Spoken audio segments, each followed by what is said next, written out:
जय हिंद दोस्तों, उज्ज्वल online classes में आप सभी का स्वागत है। आज हम लोग देखेंगे 10वीं क्लास के विज्ञान का चैप्टर नंबर 1 जिसका नाम है रासायनिक अभिक्रियाएं एवं समीकरण। इससे बनने वाले जितने भी ऑब्जेक्टिव के प्रश्न हैं उन सभी प्रश्नों को देखेंगे आज। तो चलिए वीडियो को स्टार्ट करते हैं। सबसे पहला प्रश्न जो इस चैप्टर से लिया गया है वो है, लोहा को जिंक से लेपित करने की क्रिया को क्या कहते हैं। तो इसका सही जवाब हो जाता गैल्वेनीकरण। संक्षारण लोहे में जंग लगने की क्रिया को कहते हैं, जबकि विद्युत अपघटन से धातुओं को शुद्धिकृत किया जाता है। तो गैल्वेनीकरण जो है उससे लोहे के ऊपर जिंक का लेप चढ़ाया जाता है। इस सवाल का सही जवाब ऑप्शन नंबर बी था, जो है गैल्वेनीकरण। अगला प्रश्न की ओर बढ़ते हैं। अगला प्रश्न है दूसरा नंबर, जिसमें लिखा हुआ है सिल्वर क्लोराइड का रंग क्या होता है। तो सिल्वर क्लोराइड का रंग श्वेत होता है, जिसको AgCl2 कहते हैं। AgCl2 का कलर श्वेत होता है यानी सफ़ेद होता है। और बाकी यहाँ जो ऑप्शन है हरा रंग, तो हरा रंग होता है CuCl2 का कलर हरा होता है, कॉपर क्लोराइड का कलर। और Ag ऑक्साइड का यानी कि सिल्वर ऑक्साइड का कलर काला होता है। अगला प्रश्न है तीसरा नंबर, जस्ता तथा तनु हाइड्रोक्लोरिक अम्ल की अभिक्रिया के फलस्वरूप निम्न में से कौन सा गैस बनता है। जस्ता और हाइड्रोक्लोरिक अम्ल यानी Zn और HCl। तो जानते हैं हम लोग Zn एक धातु है और HCl एक अम्ल है, इसलिए इस अभिक्रिया के पश्चात हाइड्रोजन गैस और साथ ही साथ जिंक का क्लोराइड बनेगा, यानी कि धातु का क्लोराइड लवण का निर्माण होगा और साथ ही साथ हाइड्रोजन गैस निकलेगा। यानी इसका सही जवाब हो जाता है ऑप्शन नंबर सी, H2 गैस। अगला प्रश्न है चौथा नंबर में लिखा हुआ, निम्नलिखित में से कौन एक दहन अभिक्रिया है। जल का उबलना, मोम का पिघलना, पेट्रोल का जलना या इनमें से कोई नहीं। तो दहन अभिक्रिया में हम लोग जानते हैं दहन के पश्चात ऊष्मा का निर्माण होता है और ऊष्मा का निर्माण पेट्रोल के दहन में होता है, इसलिए इसका सही जवाब हो जाता है ऑप्शन नंबर सी, यानी पेट्रोल का जलना। अगला प्रश्न है पांचवा नंबर, साग सब्जियों को विघटित होकर कंपोस्ट बनाना किस प्रकार का उदाहरण है। तो इसका सही जवाब होगा ऊष्माक्षेपी अभिक्रिया।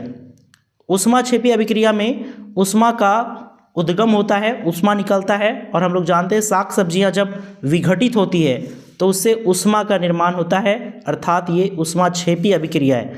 ऊष्मा शोषी अभिक्रिया के बारे में जानते हैं, ये ऊष्मा को लेने से अभिक्रिया करता है, यानी इसमें ऊष्मा देना पड़ता है, तो ये अभिक्रिया तो नहीं होता। साथ ही साथ द्विविस्थापन अभिक्रिया में दो तरह के नए नए उत्पाद का निर्माण होता है और प्रतिस्थापन अभिक्रिया में एक पदार्थ दूसरे पदार्थ से विस्थापित हो जाता है। तो सही जवाब इसका था ऊष्माक्षेपी अभिक्रिया। अगला प्रश्न है छठा नंबर, इसमें लिखा हुआ, निम्न में से कौन सा उत्पाद लेड नाइट्रेट को गर्म करने से प्राप्त होता है। लेड नाइट्रेट यानी कि PbNO3 का हॉल 2। PbNO3 का हॉल 2 जो है, यदि गर्म किया जाए इसको तो कौन सा उत्पाद बनेगा। तो एक तो बनेगा इसमें लेड ऑक्साइड, साथ ही साथ बनेगा नाइट्रोजन ऑक्साइड यानी NO2 और बनेगा ऑक्सीजन। तो सही जवाब इसका हो जाता है ऑप्शन नंबर डी, जिसमें लिखा हुआ है NO2 + O2। इसके साथ ही PbO भी बनेगा, जो कि ऑप्शन में नहीं दिया हुआ है, फिर भी बाकी जो दिए हैं उसके अनुसार से ऑप्शन नंबर डी सही था। चलिए उसके बाद अगला प्रश्न है सातवां नंबर, निम्न में से कौन सा सही है, यानी कौन ऑप्शन सही है। तो इस सवाल में जो ऑप्शन दिए गए हैं, ऑप्शन को यदि देखा जाए तो एक में है NaCO3 × 5H2O, जबकि बी में 10H2O है। इसका सही जवाब वाला ऑप्शन 10H2O यानी कि धोवन सोडा का जो रासायनिक सूत्र होता है वो सोडियम कार्बोनेट और उसके साथ 10H2O लगा होता है, तो ये ऑप्शन सही था। अगला प्रश्न है आठवां नंबर, निम्नलिखित अभिक्रियाओं में अपघटन की अभिक्रिया कौन सी है। जानते हैं अपघटन अभिक्रिया में दो या दो से अधिक पदार्थों का निर्माण होता है। तो पहला जो अभिक्रिया दिया हुआ है उसमें तो एक पदार्थ दूसरे को विस्थापित कर रहा है, इसलिए पहला ऑप्शन सही नहीं है। दूसरा ऑप्शन में दूसरा ऑप्शन भी कोई पदार्थ इसमें टूट नहीं रहे हैं। तीसरा ऑप्शन में एक पदार्थ दो या दो से अधिक पदार्थों के रूप में टूटा है, यानी कि तीसरा ऑप्शन सही है, ये एक अपघटन अभिक्रिया है। चौथा ऑप्शन में संयोजन हो रहा है, तो चौथा ऑप्शन सही नहीं है, तीसरा इसका सही जवाब था। अगला प्रश्न 9वां नंबर है, इसमें लिखा हुआ Fe2O3 प्लस 2Al यदि अभिक्रिया करे और बना लेता है Al2O3 प्लस 2Fe, तो ये अभिक्रिया किस प्रकार का है। इसमें हम लोग देख रहे हैं Fe जो है उसको एल्युमिनियम विस्थापित कर देता है, यानी एल्युमिनियम के कारण Fe आयरन जो है वो विस्थापित हो गया है, तो ये जो है विस्थापन अभिक्रिया है। यदि दोनों पदार्थ का विस्थापन होता दो प्रोडक्ट का, तो ऐसे समय में वो द्विविस्थापन होता, परंतु यहाँ पर केवल आयरन विस्थापित हो रहा है एल्युमिनियम के कारण, अर्थात ये विस्थापन अभिक्रिया है। वियोजन अभिक्रिया यानी अपघटन अभिक्रिया। संयोजन जानते हैं, दो या दो से अधिक पदार्थ मिलकर एकल पदार्थ का निर्माण करते हैं, जबकि द्विविस्थापन में दो अभिकर्मक टूटते हैं और आपस में अपने आयनों को अदला बदली करके नए तरह के दो पदार्थ बनाते हैं। अगला प्रश्न है 10वां नंबर, लौह चूर्ण पर तनु हाइड्रोक्लोरिक अम्ल डालने से क्या होता है। लौह चूर्ण यानी कि आयरन पर, यदि आयरन पर तनु हाइड्रोक्लोरिक अम्ल यानी कि HCl कॉन्क HCl डाला जाए तो क्या होगा। तो आयरन एक धातु है और HCl अम्ल है। धातु अम्ल के साथ अभिक्रिया करके हाइड्रोजन गैस तथा लवण का निर्माण करता है, जो कि धातु का होना चाहिए। तो धातु का लवण यहाँ बनेगा, धातु का लवण FeCl3 का निर्माण होगा, साथ ही साथ हाइड्रोजन गैस बनेगा। तो इसका सही जवाब हो जाता पहला option iron chloride plus hydrogen gas. चलिए अगला प्रश्न है 11 नंबर में लिखा हो श्वसन किस प्रकार की अभिक्रिया है। श्वसन अभिक्रिया में हम लोग जानते हैं जो भोजन में लिया गया ग्लूकोज होता है, जिसका फॉर्मूला C6H12O6 होता है, ये जब ऑक्सीजन के साथ अभिक्रिया करता है तो ये टूटकर हमें ऊर्जा देता है यानी ऊष्मा देता है हमें। इस कारण से श्वसन को ऊष्माक्षेपी अभिक्रिया कह सकते हैं, ये एक ऊष्माक्षेपी अभिक्रिया है। तो सही जवाब हो जाता ऑप्शन नंबर ए। बाकी संयोजन, उपचयन और ऊष्माशोषी इसका सही जवाब नहीं था। अगला प्रश्न की ओर बढ़ते हैं। अगला प्रश्न है 12वां नंबर। 12 नंबर में लिखा हुआ है CuO प्लस H2 यदि अभिक्रिया करके Cu प्लस H2O का निर्माण करते हैं तो ये किस प्रकार का अभिक्रिया का उदाहरण है। क्या ये उपचयन है, अपचयन है, या उदासीनीकरण है, या रेडॉक्स अभिक्रिया है। तो इसका सही जवाब होता है रेडॉक्स। रेडॉक्स अभिक्रिया में क्या होता है कि एक पदार्थ का अपचयन होता है तो दूसरे पदार्थ का उपचयन, और यहाँ साफ साफ दिख रहा है कि CuO में पहले से ऑक्सीजन था जो कि बाद में हट गया है, तो ऑक्सीजन हट गया है, इसका मतलब CuO का अपचयन हो रहा है, जबकि हाइड्रोजन में ऑक्सीजन नहीं था और बाद में ऑक्सीजन उसमें बढ़ गया, उसमें उपचयन हुआ है यानी ऑक्सीडाइज हुआ है, अर्थात ये ऑक्सीकरण अभिक्रिया एक हुआ और एक अनऑक्सीकरण यानी अपचयन अभिक्रिया हुआ है। इसलिए जिसमें दोनों अभिक्रियाएं होती है वो कहलाता है रेडॉक्स अभिक्रिया। तो ये रेडॉक्स अभिक्रिया का जवाब था।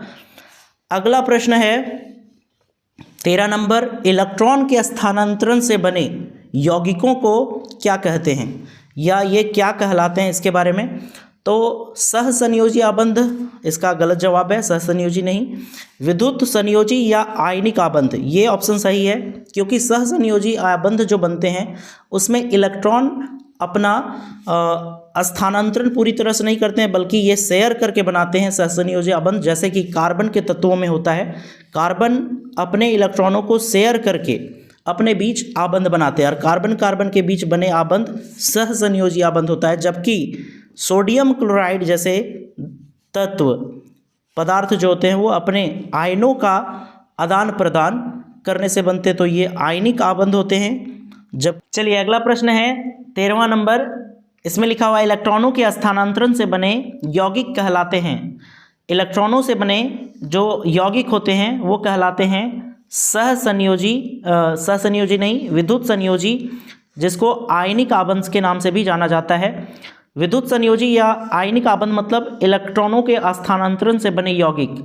सहसंयोजी वो होते हैं जो इलेक्ट्रॉन को शेयर करके अपने बीच आबंध बनाते हैं, जो कि कार्बन के यौगिकों में देखने को मिलता है। कार्बन अपने दूसरे कार्बन के बीच जो आबंध बनाते हैं उसमें इलेक्ट्रॉन स्थानांतरित नहीं करते हैं, बल्कि इलेक्ट्रॉनों का शेयर करते हैं। दोनों एक दूसरे को आदान प्रदान करके ये आबंध बनाते हैं, इसलिए ये कहलाता है सहसंयोजी। जबकि जब इलेक्ट्रॉन केवल एक यौगिक दूसरे को स्थानांतरित करता है तो जो पदार्थ बनता है वो कहलाता है आयनिक यौगिक, जैसे कि सोडियम क्लोराइड।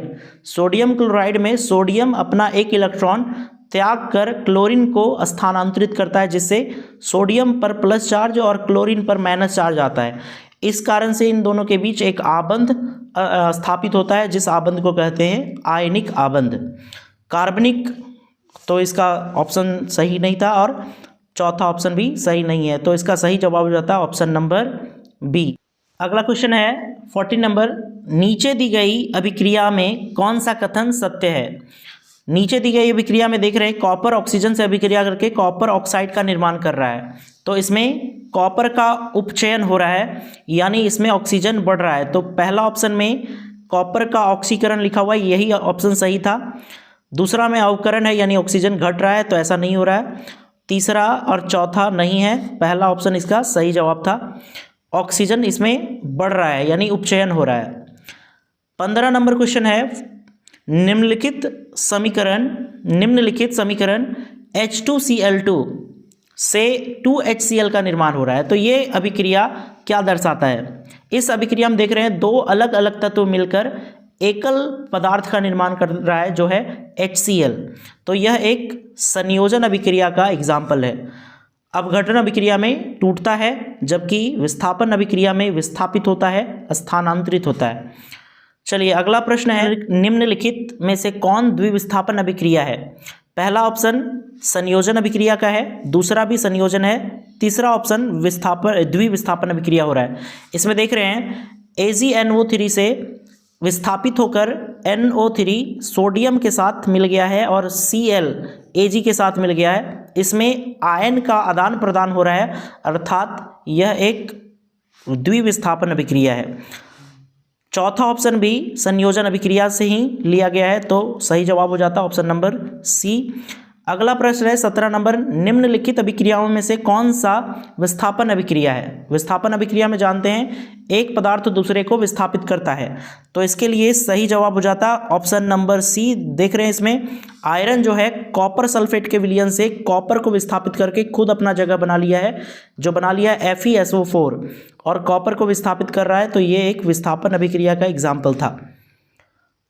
अगला प्रश्न है 18 नंबर, अवक्षेपण अभिक्रिया से किस प्रकार का लवण प्राप्त होता है। अवक्षेपण अभिक्रिया में जो अभिक्रिया होता है उसके पश्चात एक अवक्षेप का निर्माण होता है, जो कि अविलेय होता है। अविलेय मतलब घुलने वाला नहीं होता है, तो इसका सही जवाब हो जाता है ऑप्शन नंबर बी, अविलेय। अवक्षेपण अभिक्रिया के पश्चात जो लवण का निर्माण होता है वो अविलेय होता है, यानी अनसॉल्यूबल। इंग्लिश में हम लोग अनसॉल्यूबल के नाम से इसको जानते हैं। चलिए नेक्स्ट प्रश्न है 19वां नंबर। 19 में लिखा हुआ है, निम्नलिखित में से कौन सा एक अपघटन अभिक्रिया का उदाहरण नहीं है। यहाँ पर नहीं है वो पूछा जा रहा है। तो पहला सवाल में देख रहे हैं CaCO3 कैल्शियम कार्बोनेट जो है वो टूटकर कैल्शियम ऑक्साइड और कैल्शियम डाइऑक्साइड का निर्माण कर रहा है। कैल्शियम ऑक्साइड और कार्बन डाइऑक्साइड का निर्माण कर रहा है, यानी कि ये अपघटन अभिक्रिया का एग्जाम्पल तो है। दूसरा सवाल में भी टूटकर दो पदार्थ का निर्माण हो रहा है, यानी ये भी अपघटन है। तीसरा में दो पदार्थ मिलकर एकल पदार्थ का निर्माण कर रहे हैं, यानी ये इसका सही जवाब हो जाता है, ये संयोजन अभिक्रिया है, अपघटन नहीं। चौथा ऑप्शन में भी लिखा हुआ है मानव शरीर में भोजन का पाचन, और भोजन का पाचन के पश्चात भी अपघटन होता है, जिससे ऊर्जा का निर्माण होता है, अर्थात ये भी अपघटन अभिक्रिया का एग्जाम्पल था। तो नहीं वाला जो ऑप्शन है वो है ऑप्शन नंबर सी, जिसमें HCl का निर्माण हो रहा है। अगला प्रश्न है 20वां नंबर। इसमें लिखा हुआ निम्नलिखित में कौन एक रेडॉक्स अभिक्रिया है। रेडॉक्स अभिक्रिया में एक पदार्थ का अपचयन होता है और दूसरे का उपचयन। उपचयन यानी ऑक्सीजन का जुड़ना और अपचयन यानी ऑक्सीजन का हटना। तो ऑक्सीजन का हटना और जुड़ना किस में हो रहा है ऐसा, ये है option number option number C यानी CaO प्लस HCl। यहाँ देख रहे हैं CaO से जो CaO है यानी कैल्शियम ऑक्साइड, उससे ऑक्सीजन हट के कैल्शियम क्लोराइड बन गया, ऑक्सीजन हटा है। जबकि HCl से HCl जिसमें ऑक्सीजन नहीं था उसमें ऑक्सीजन आया है। तो इस अभिक्रिया में एक पदार्थ का अपचयन जबकि दूसरा का उपचयन हो रहा है, इसलिए हम कह सकते हैं यह एक रेडॉक्स अभिक्रिया है। जबकि बाकी सभी अभिक्रियाओं में ऐसा नहीं हो रहा है, सभी में ऑक्सीजन टूट रहा है किसी में, और सब के सब वियोजन अभिक्रिया के एग्जाम्पल हैं। एक ठो संयोजन का एग्जाम्पल था, बाकी के सब वियोजन है। तो यहाँ रेडॉक्स अभिक्रिया का एग्जाम्पल के रूप में था ऑप्शन नंबर सी। अगला क्वेश्चन है 21वां नंबर, जिसमें लिखा हुआ कुछ मिनट के लिए कॉपर सल्फेट के घोल में यदि लोहे के किल को डुबाकर रख दिया जाए तो क्या होगा। लोहे के किल को यदि कॉपर सल्फेट के विलयन में डालते हैं तो लोहा का जो विलयन होगा यानी घोल होगा उसका रंग हरा हो जाएगा। अगला प्रश्न है 22वां नंबर, दिए गए कथन में कौन सा भौतिक परिवर्तन नहीं है। भौतिक परिवर्तन इनमें से कौन सा नहीं है। तो लास्ट ऑप्शन यानी कि डी नंबर, तरलीकृत पेट्रोलियम गैस, जो तरल पेट्रोलियम गैस होते हैं उसका दहन होना एक रासायनिक अभिक्रिया होता है।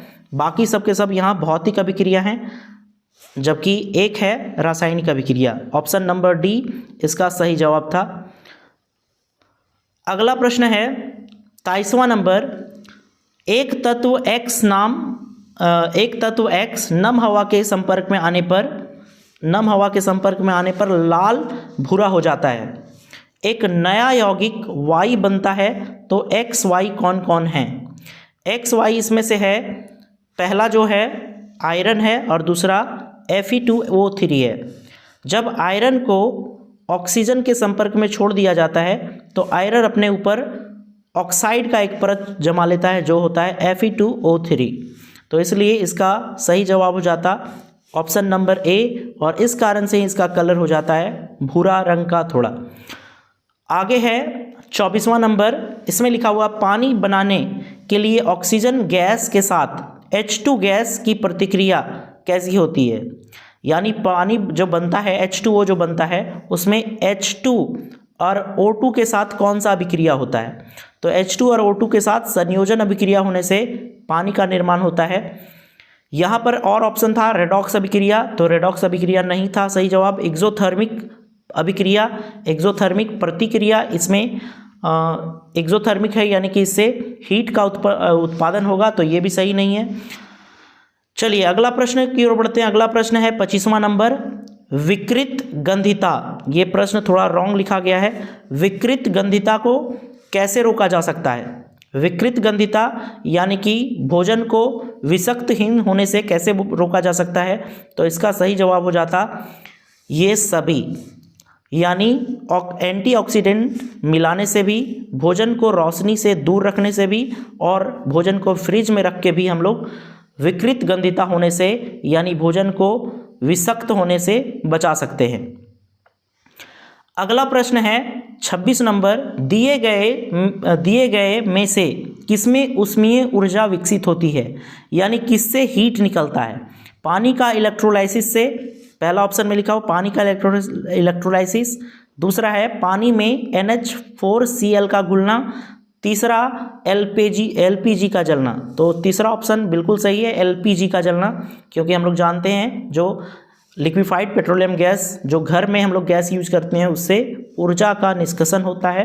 तो ये इसका सही जवाब था।